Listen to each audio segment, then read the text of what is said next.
Last class में हम लोगों ने डिस्कस किया था स्ट्रक्चर के रिगार्डिंग कुछ स्पेसिफिक पॉइंट्स, ठीक है।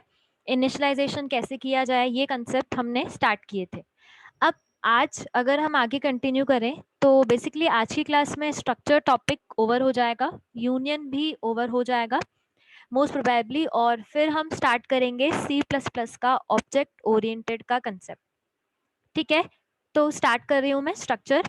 तो बेसिकली अभी तक हमने देखा कि स्ट्रक्चर में हम सिर्फ और सिर्फ क्या कर रहे हैं, डेटा मेंबर्स ही क्रिएट कर रहे हैं, ठीक है, जैसा कि हमने सी में भी देखा था।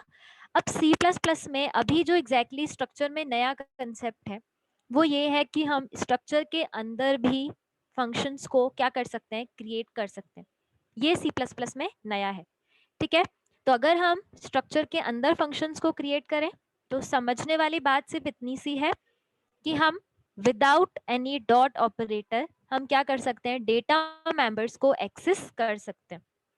तो देखिए इस फंक्शन में यहाँ पर नेम, आईडी और प्राइस को जब मैंने डिस्प्ले करवाया है तो सिंपली मैंने कहीं पर भी डॉट यूज नहीं किया है, ठीक है।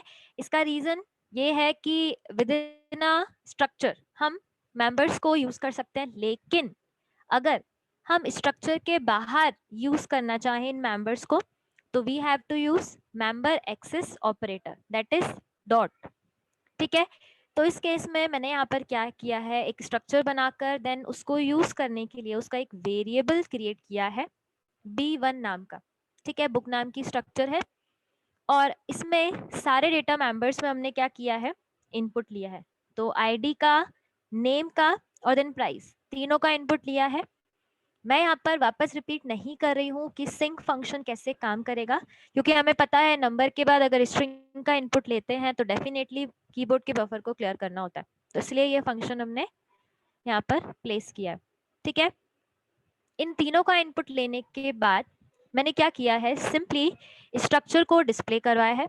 और डिस्प्ले करवाने के लिए मैंने यहाँ पर वापस से b1 dot name, b1 dot price ना लिखकर क्या मेंशन किया है, जो शो फंक्शन, शो बुक नाम का फंक्शन है उसको डायरेक्टली कॉल किया, ठीक है।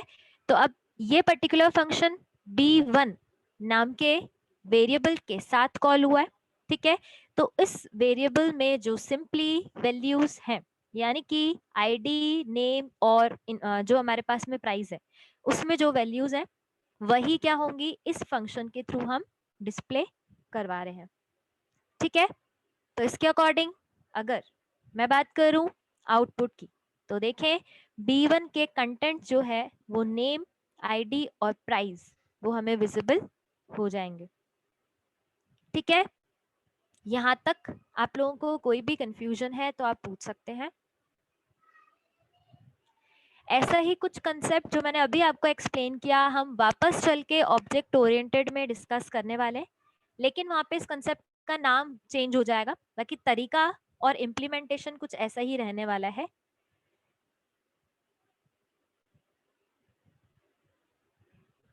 अगर आगे प्रोसीड करें तो नेक्स्ट है हमारे पास में इस प्रोग्राम में मैं आपको सिर्फ इतना एक्सप्लेन करूंगी कि अगर हम स्ट्रक्चर के बाहर भी फंक्शन बनाना चाहें तो सी में जैसा हमने तरीका देखा था वो हम फॉलो कर सकते हैं, ठीक है। उसमें कोई डाउट नहीं है कि हम सी वाले कंसेप्ट को भी स्ट्रक्चर के साथ यूज कर सकते हैं।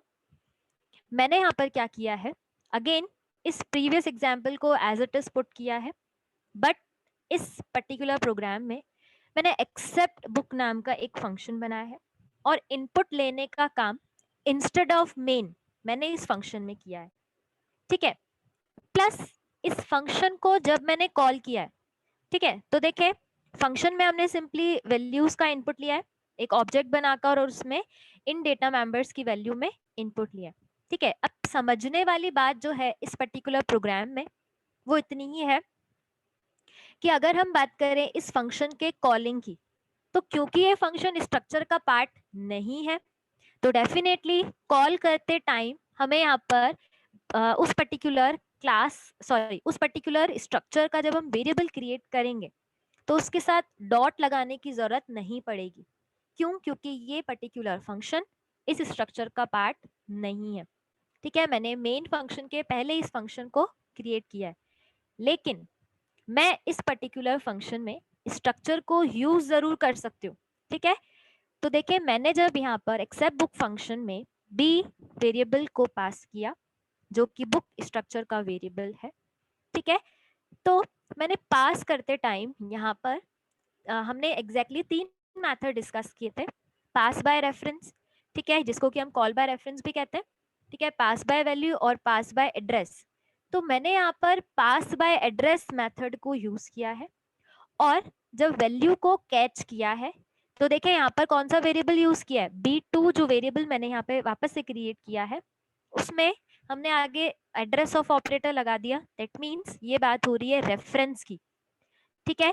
तो अब सिंपल सा मतलब ये हुआ कि B और B2 दोनों सेम लोकेशन की बात हो रही है, ठीक है।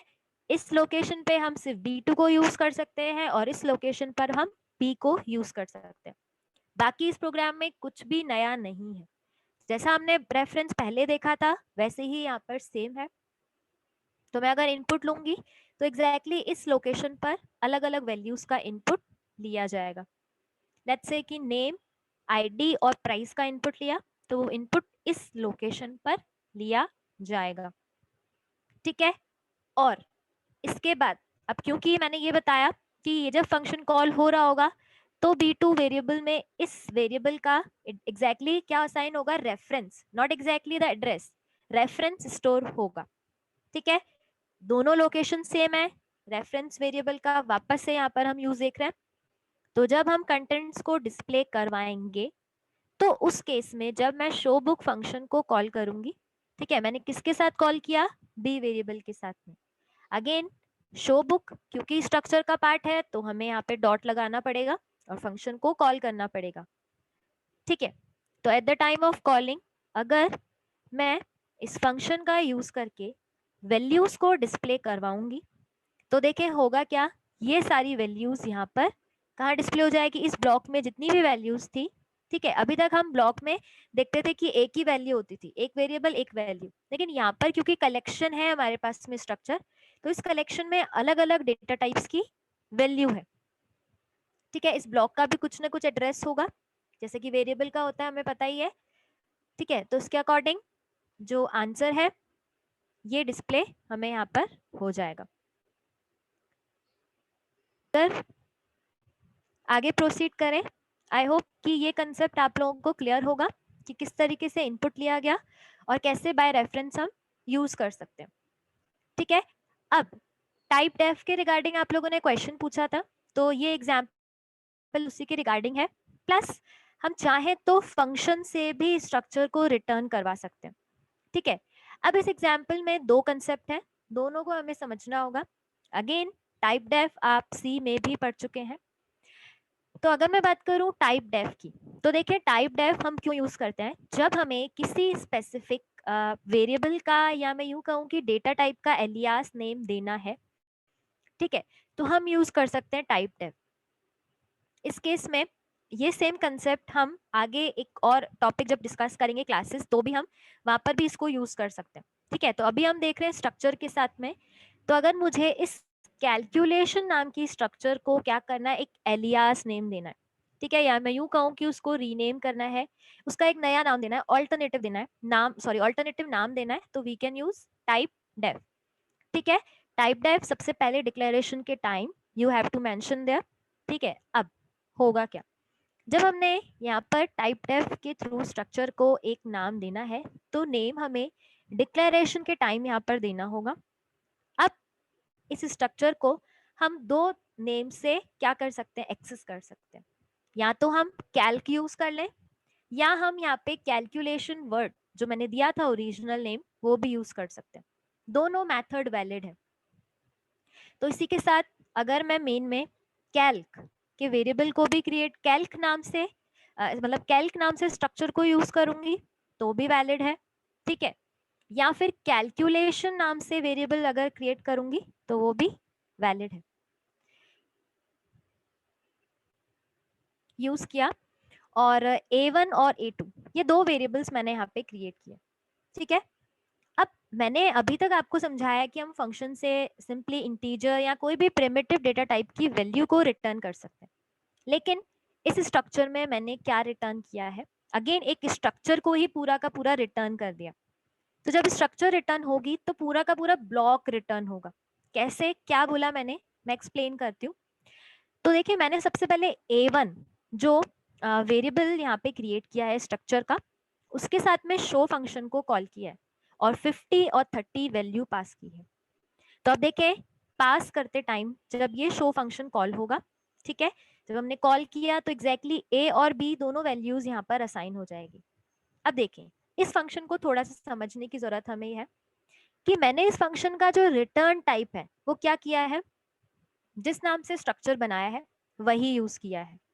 ठीक है, तो एग्जैक्टली हम किसी भी फंक्शन से जो कि स्ट्रक्चर का पार्ट है, ठीक है, हम उससे क्या करवा सकते हैं, स्ट्रक्चर को भी रिटर्न करवा सकते हैं। ऐसा पॉसिबल है, चाहे वो फंक्शन स्ट्रक्चर का पार्ट हो चाहे ना हो, हम दोनों दोनों केस में स्ट्रक्चर को रिटर्न करवा सकते हैं।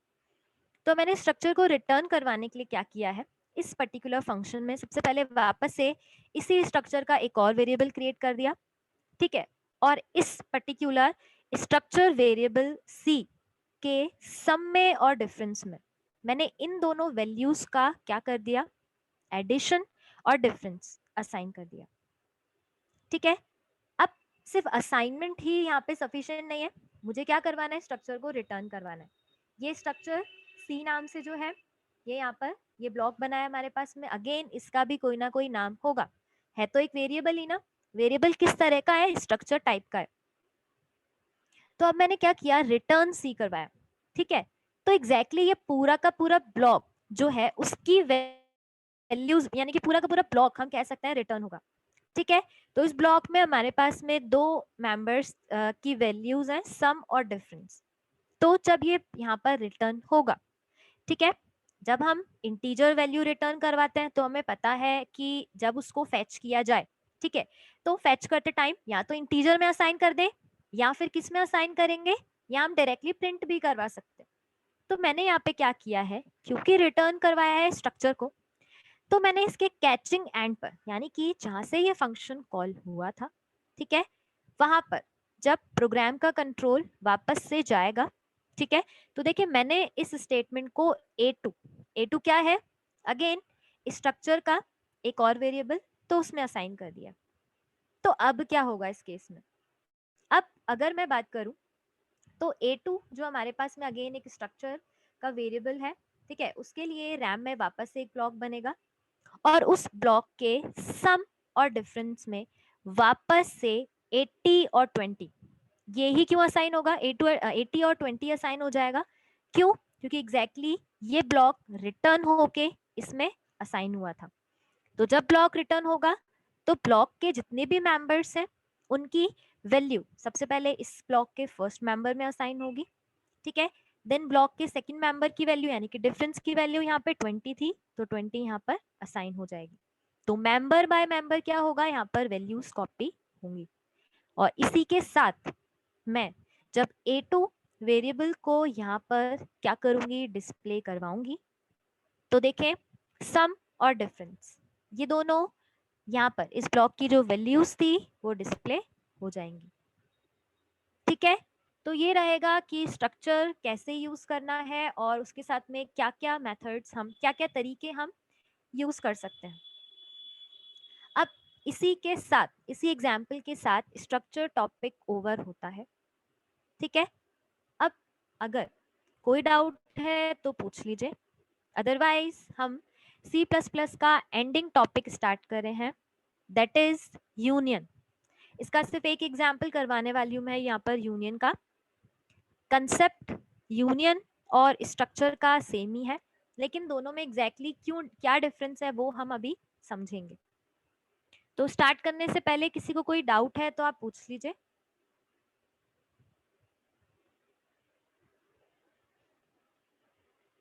ओके, तो हम अभी आगे प्रोसीड कर रहे हैं।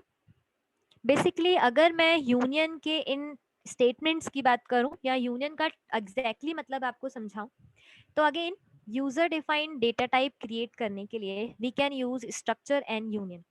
ठीक है, दोनों ही कंसेप्ट है हमारे पास में, लेकिन जब स्ट्रक्चर है तो यूनियन की जरूरत क्यों थी, ऐसा हमने सी में भी पढ़ाई है। एग्जैक्टली अगर मैं स्ट्रक्चर की बात करूं, ठीक है, तो स्ट्रक्चर में अगर हमने डेटा मेंबर्स को क्या किया है, देखें अगर मैं इस स्ट्रक्चर की बात करूं तो स्ट्रक्चर में यहाँ पर जितने भी डेटा मेंबर्स हैं, ठीक है, अगर मैं इस स्ट्रक्चर का साइज प्रिंट करवाती हूँ by using size of operator, तो बेसिकली इस स्ट्रक्चर का साइज कितना होगा, इसमें जितने भी हमने डेटा मेंबर्स क्रिएट किए हैं उन सबके बाइट्स का सम, ये हमारे पास में स्ट्रक्चर का साइज होता है। ठीक है, जैसे अगर मैं इसी स्ट्रक्चर के साइज की बात करूं तो हमें पता है लॉन्ग लेता है 4 बाइट्स, कोई डाउट नहीं है यहाँ पर। ठीक है, नेम एग्जैक्टली जो है वो है तो कैरेक्टर का, यानी कि 1 बाइट लेगा, लेकिन मैंने यहाँ पर साइज में 50 मेंशन कर दिया, दैट मीन्स कि ये 50 बाइट्स ऑक्यूपाई करेगा। हर ब्लॉक क्या करेगा, एक एक बाइट ऑक्यूपाई करेगा, और इसी के साथ जो प्राइस है वो 2 बाइट्स ऑक्यूपाई करेगा। ठीक है, तो देखें अब इस स्ट्रक्चर के साइज की बात करूं, कौन सी स्ट्रक्चर, बुक स्ट्रक्चर के। ठीक है, तो हमारे पास में अगर मैं यहाँ पर साइज ऑफ ऑपरेटर का यूज करूं और यहाँ पर साइज डिस्प्ले करवाऊं, ये देखें कुछ इस तरीके से, तो यहाँ पर साइज ऑफ में कितना आ जाएगा, इन साइज ऑफ, और यहाँ पर मैं अगेन स्ट्रक्चर का नाम ले लेती हूँ, तो इस केस में इन तीनों का जो सम है वो आ जाएगा हमारे पास में, यानी कि 54 और 2 यानी कि 56 जो हमारे पास में इनका सम होगा वो रिटर्न हो जाएगा।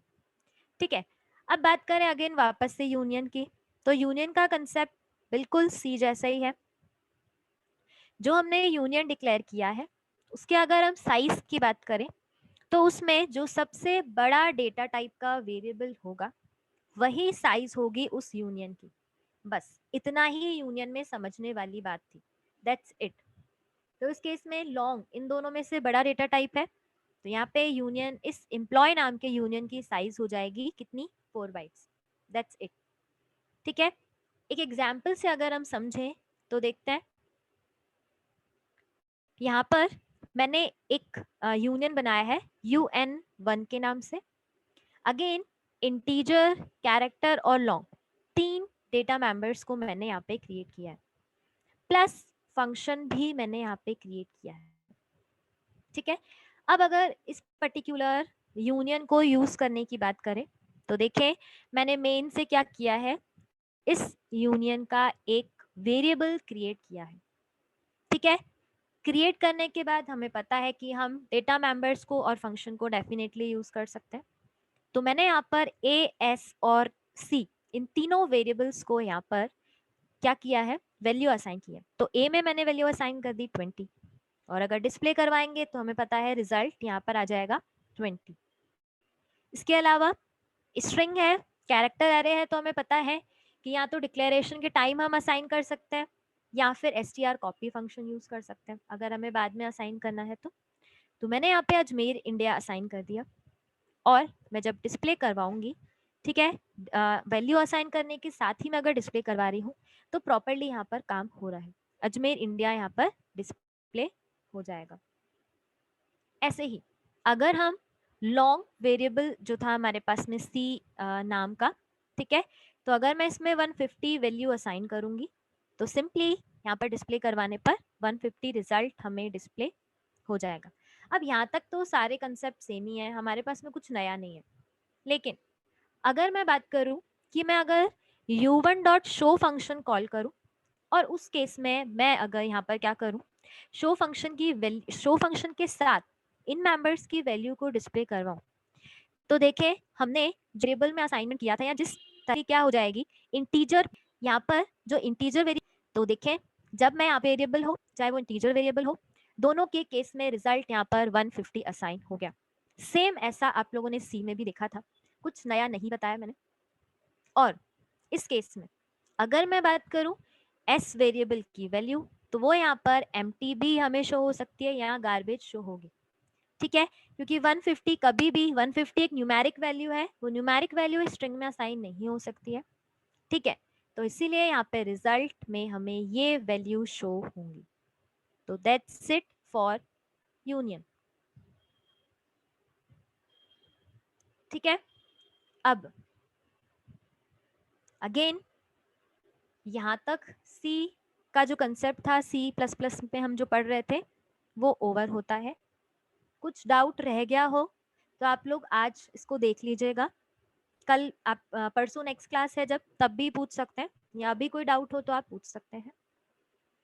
और इसका अगर मैं साइज डिस्प्ले करवाऊंगी, जैसा कि मैंने बताया था कि इस केस में जो सबसे बड़ा डेटा जिसकी साइज सबसे ज्यादा है, ठीक है, वैसे तो यहाँ पे लॉन्ग की साइज 4 बाइट है, कैरेक्टर एरे है 20 बाइट्स ले रहा है, इसीलिए यहाँ पर इसकी साइज 20 है, तो यहाँ पर इस यूनियन की साइज भी 20 डिस्प्ले होगी।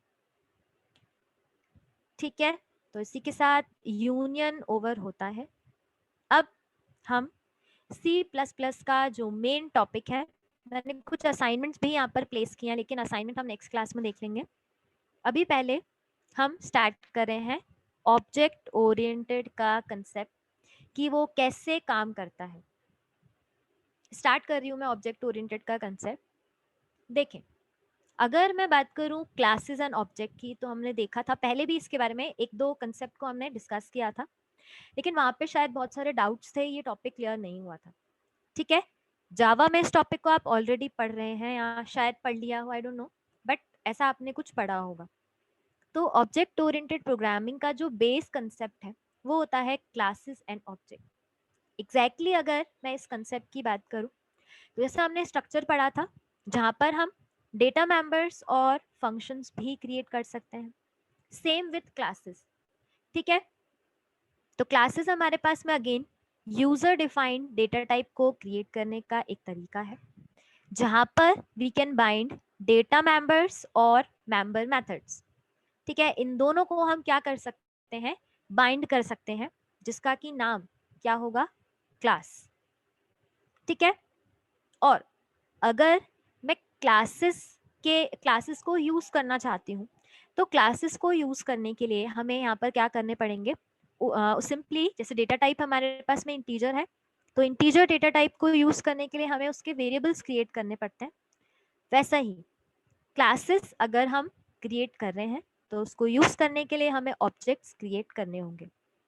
जैसा हमने स्ट्रक्चर के साथ देखा था, यूनियन के साथ देखा था, कि यूनियन को अगर यूज करना है तो हमें क्या करना पड़ेगा, उसके वेरिएबल्स को क्रिएट करना पड़ेगा। तो यहाँ पर ऑब्जेक्ट ओरिएंटेड प्रोग्रामिंग में instead of using term variable, हम यहाँ पर क्लासेस के साथ में कंसेप्ट यूज करते हैं ऑब्जेक्ट।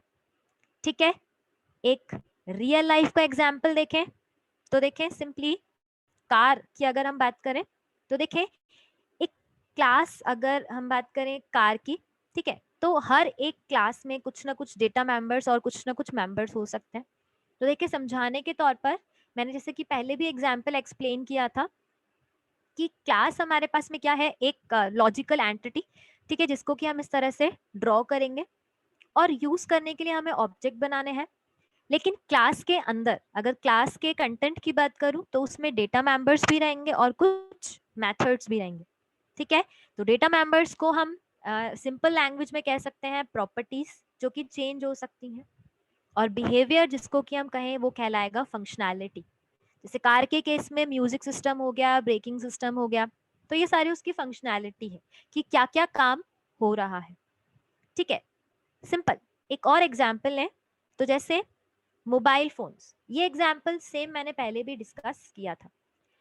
सेम मोबाइल फोन की बात करें, तो मोबाइल फोन अपने आप में एक क्लास हो गई, ठीक है, जिसकी कुछ ना कुछ प्रॉपर्टीज होंगी।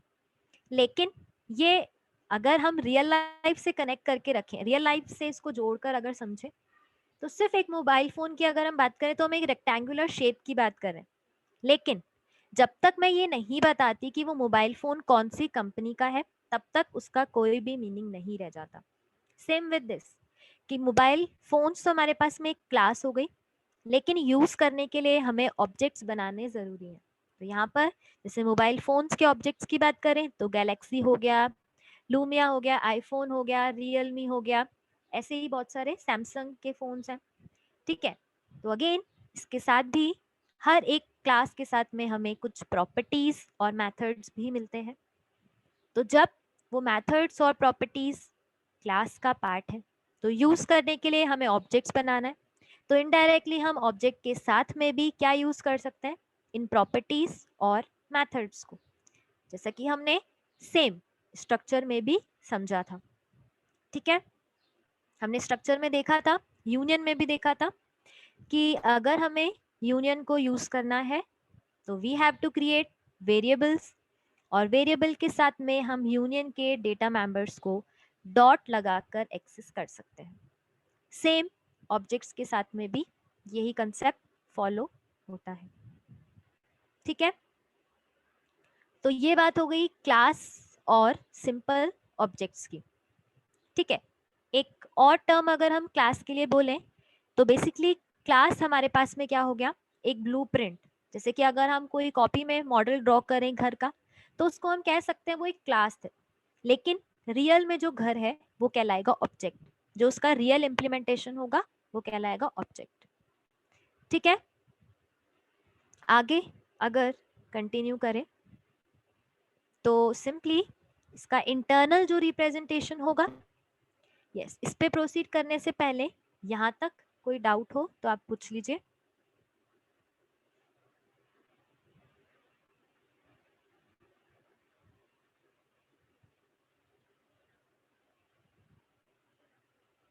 यस, अगर हम क्लास के इंटरनल रिप्रेजेंटेशन की बात करें तो देखें, इंटरनल रिप्रेजेंटेशन का मतलब कि क्लास में क्या क्या पॉसिबल, क्या क्या वैल्यूज हम पुट कर सकते हैं उस ब्लॉक में।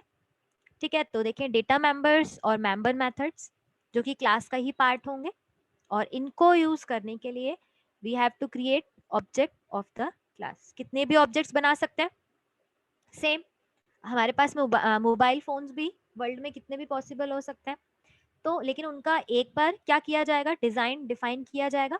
ठीक है, और अलग अलग ऑब्जेक्ट्स को हम यहाँ पर उनके यूज कर सकते हैं। अगर मैं बात करूं क्लास को डिफाइन करने की, तो as like structure we have to use class keyword to define a class, then we have to use name of class, जैसे हमने स्ट्रक्चर के साथ देखा था, सेम विथ क्लास। ठीक है, तो यहाँ पर आ जाएगा क्लास कीवर्ड, और आपको जितने मेंबर्स स्पेसिफाई करने हैं, जितने डेटा मेंबर्स या जितने मेथड्स आपको स्पेसिफाई करने आप कर सकते हो, उसमें कोई डाउट नहीं है। प्लस यहाँ पर अगर आपको ऑब्जेक्ट्स बनाने हैं तो वही तरीका है जैसे स्ट्रक्चर के साथ आप वेरिएबल्स बना रहे थे, तो यहाँ पर भी क्रिएट कर सकते हैं, या फिर आप मेन में भी ऑब्जेक्ट्स क्या कर सकते हैं, क्रिएट कर सकते हैं। अभी सारे एग्जाम्पल्स में हम ऑब्जेक्ट बनाना सिंपली मेन में देखने वाले हैं। ठीक है, और जैसा हमने टाइप डेफ का कंसेप्ट स्ट्रक्चर के साथ देखा, वैसा ही क्लास के साथ में भी पॉसिबल है। आप ट्राई कर सकते हैं, हो जाएगा। ठीक है, ऐसे ही अगर मैं बात करूं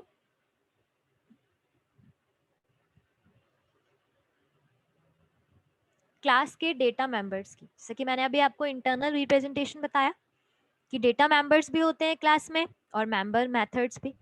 तो एग्जैक्टली डेटा मेंबर्स टर्म हमारे लिए कुछ नई नहीं है, प्लस मेंबर मेथड्स भी हमारे लिए कुछ नया टर्म यहाँ पे नहीं है। मतलब हमें पता है डेटा मेंबर्स जो कि क्लास में सिंपली हम क्या कर रहे हैं, अलग अलग डेटा टाइप्स के वेरिएबल्स को क्रिएट कर रहे हैं। ठीक है, तो इन्हीं को हम क्या कह रहे हैं, डेटा मेंबर्स। वो data members derived data type के भी हो सकते हैं, यानी कि किसी स्ट्रक्चर का वेरिएबल भी मैं क्लास में पुट कर सकती हूँ, या इंटीजर या कैरेक्टर या फ्लोट, किसी भी डेटा टाइप का variable we can create in class. ठीक है, प्लस डेटा मेंबर्स के अलावा अगर मैं बात करूँ क्लास में कि फंक्शंस भी होते हैं, उन फंक्शंस को हम क्या कहेंगे, क्योंकि क्लास का पार्ट है तो इसीलिए वो मेंबर फंक्शंस कहलाएंगे, जिनको कि हम मेंबर मेथड्स भी कह सकते हैं। ठीक है, और उनको क्यों बनाए, ताकि डेटा मेंबर्स को हम क्या कर पाए, चेंज कर पाए, उनमें मॉडिफिकेशन कर पाए, तो हम यहाँ पर मेंबर फंक्शन क्रिएट करते हैं। ठीक है, ये तो बात हो गई ऑलमोस्ट सेम जैसा हमने स्ट्रक्चर को समझा। लेकिन जब हमारे पास में स्ट्रक्चर है तो हम क्लास को क्यों पढ़ रहे हैं, बहुत सारे कंसेप्ट हैं जिसके लिए क्लास बनाना एक बहुत ज़रूरी एक तरीका होगा। ठीक है, बहुत ज़रूरी कंसेप्ट हो जाएगा क्लास बनाना, वो हम आगे चल के डिस्कस करेंगे, नेक्स्ट क्लास में डिस्कस करेंगे। अभी लास्ट अगर मैं बताऊं आज की क्लास का टॉपिक, तो वो ये रहेगा कि जो डेटा मेंबर्स हैं उनको हम सिंपल प्रॉपर्टीज भी कह सकते हैं, क्योंकि उनमें हम वैल्यू असाइन भी कर सकते हैं, चेंज भी कर सकते हैं। और जो फंक्शंस हैं वो क्या करेंगे, उन डेटा मेंबर्स पे काम करेंगे, तो उनको हम सिंपल क्या कह रहे हैं, बिहेवियर। ठीक है, बाकी हम आगे नेक्स्ट क्लास में डिस्कस करेंगे। यहाँ तक